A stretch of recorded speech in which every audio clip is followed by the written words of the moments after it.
রৌদ্র ও বৃষ্টিকে উপেক্ষা করে ত্রিপুরা সিপাহীজলা জেলা বিশালগড় বিধানসভা কেন্দ্রের সকল ডেলিভারি বয় পেটের তাগিদে দিনরাত পরিশ্রম করে চলেছেন, কিন্তু এরিয়া ম্যানেজার সেসব ডেলিভারি বয়দের দিয়ে অনৈতিক কাজকর্ম করাচ্ছে এবং তাদের পারিশ্রমিকও কমিয়ে দিয়েছে। শুধু তাই নয়, ফ্লিপকার্টের মাধ্যমে আসা সামগ্রী বাংলাদেশে পাচার হয় বলে অভিযোগ তুলে আজ বিশালগড় বিধানসভা কেন্দ্রের সমস্ত ডেলিভারি বয় তাদের কাজ বন্ধ রেখে প্রতিবাদ গড়ে তুলেছেন। সকল ডেলিভারি বয়দের দাবি, তাদের পারিশ্রমিক ডেলিভারি কোম্পানিকে বাড়াতে হবে এবং ডেলিভারি বয়রা কোনো অনৈতিক কাজ করবেন না বলে সাফ জানিয়ে দিয়েছেন। যদি ডেলিভারি কোম্পানি ডেলিভারি বয়দের দাবি না মানেন, তাহলে বিশালগড় বিধানসভা কেন্দ্রের সমস্ত ডেলিভারি বয় তাদের কাজ বন্ধ রেখে এভাবে আন্দোলন চালিয়ে যাবেন বলে হুঁশিয়ারি দিয়েছেন। ত্রিপুরা থেকে জীবন সাহার সাথে বিক্রম কর্মকারের রিপোর্ট, ক্রাইম প্রেস।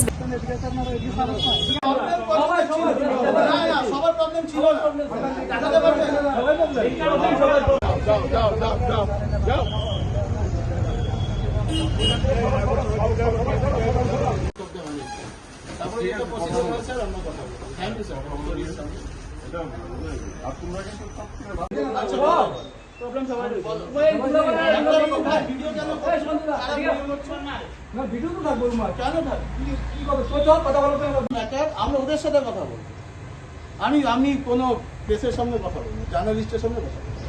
ঠিক আছে, তোমরা কথা না বলতে না বলো, আমি কথা সরি, এটা আমার অফিসিয়াল ম্যাটার। বাইরে ব্যাপারটাকে নিয়ে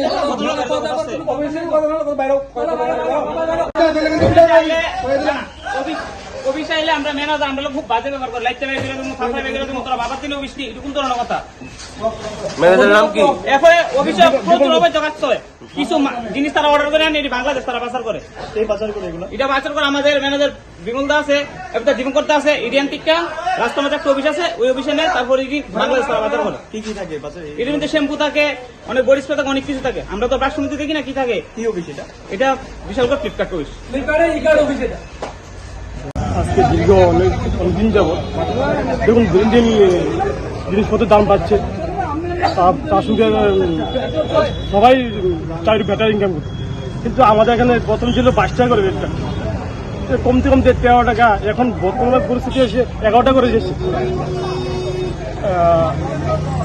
তো আমরা এবার সিলারিতে দিয়েছি সবাই 11 টাকা রেখে, 11 টাকা করাতে কাজ কি করে, ওই ছিল 22 টাকা হয়ে গেল 11 টাকা। হ্যাঁ, আর আমাদের যে ম্যানেজার, ও তো বলাই জানি, ও তো দুর্ব্যবহার তো সবাই স্বীকার করে দুর্ব্যবহার। ও এখানে থাকলে আমরা কেউ কাজ করবো। ওকে সর্বমোট কতজন আছেন আপনারা? আমরা এখানে প্রায় 40 জন ক্লাস আছে। আমরা ফ্লিপকার্ট এটা ফ্লিপকার্টে। আচ্ছা, এই যে রেটটা কি মেইন হেড অফিস থেকে করা হয়েছে নাকি? না, এখান থেকে মেল করা হয়, মেল করলে বেছে আজকে ওদের সাথে হয়েছে, কালকে আমার সাথে হবে। তো আমরা একটা টিম, আমরা সবাই টিমের সাথে আসি, আমরা টিমের যা কিছু হবে আমরা টিমের সাথে। আজকে কি মানে আজকে কি ভূমিকা আপনাদের?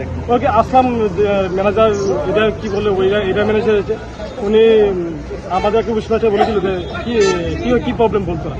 তো বলতে গেলে লেকচার প্রতিদিন কাজ করি, আঙুল তুলতে বলছি। এইভাবে হয় না, আমরাও অফিস চালা, আমরা দ্বারা অফিস করছি, ঠিক আছে। তো আমরা যদি অফিস চালাতে আমরা তো সম্মান দিব না, ওরা সম্মানই দেয় না। তো লাত্তিতে অফিসটা বের করে দিবে, এইসব বলা থেকে আমরা এই ম্যানেজার বাদ। মানে এখন আপনাদের কি দাবি? আমার দাবি একটি রেড কার্ড, আগে যা দিতে হবে 22 টাকা রেড কার্ড ছিল, 22 টাকা রেড কার্ড করতে হবে, প্লাস ম্যানেজার এই অফিসে হবে না, অন্য অফিসে যেখানে আছে এই এলাকাতে জায়গাটা কি না? এটা সরকার জাগালিয়া বিশালগড় ই-কার্ড হাফের থেকে যে ডেলিভারি বয় আছে, তারা মানে প্রতিদিন তো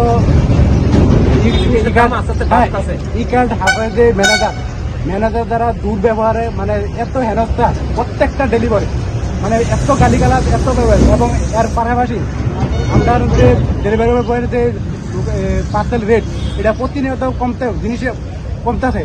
মানুষের ওখানে দিনে এমন একটা দিন আছে জিনিসের দাম বাড়তেছে, কিন্তু আমরা প্রত্যেকটা পার্সেলের রেটও ওখানে কমতেছে, দিনের পর দিন কমতেছে। একটা বলে আরেকটা বিষয় হচ্ছে, আমাদের অফিস থেকে বিভিন্ন ধরনের প্রোডাক্ট অর্ডার করা হয়, মানে প্রচুর পরিমাণে অর্ডার করা হয়। যেটা বিশালগড় অফিস হইয়া মধুর অফিস হইয়া এটা বাংলাদেশ পাচার হইতেছে। এটার মূল নেতৃত্বে আছে বিমল লুদ, বিশালগড় হাবের ম্যানেজার, এবং হাসনামাদাম ম্যানেজার, হাবের ম্যানেজার দীপঙ্কর দেব। আমরা আমরা একটাই দাবি, এই ম্যানেজার যতদিন এই অ্যাপে থাকবো এই অ্যাপ ততদিন বন্ধ থাকবো। এই অ্যাপ বন্ধ তখনই খুলবো যেদিন এই ম্যানেজার যাইব এবং এই ডেলিভারি বয় সবাই কাজ করবো এবং রেট বাড়বো। যেদিন থেকে এই অফিসের প্রত্যেকটা ডেলিভারি বয়ের রেট বাড়বো। তাদের সঙ্গে এখন কথা করতে আমি গেছি, তাদের যে এরিয়া ম্যানেজার ওনার মানে কথাবার্তায় যে ব্যবহার একদম থার্ড ক্লাস। উনি আঙুল নাচিয়ে বলে লেকচার দিস না, কুইজ মাস্টারকে বলে লেকচার দিস না। উনি একজন এরিয়া ম্যানেজার, কি নাম ওনার? বাপি চক্রবর্তী।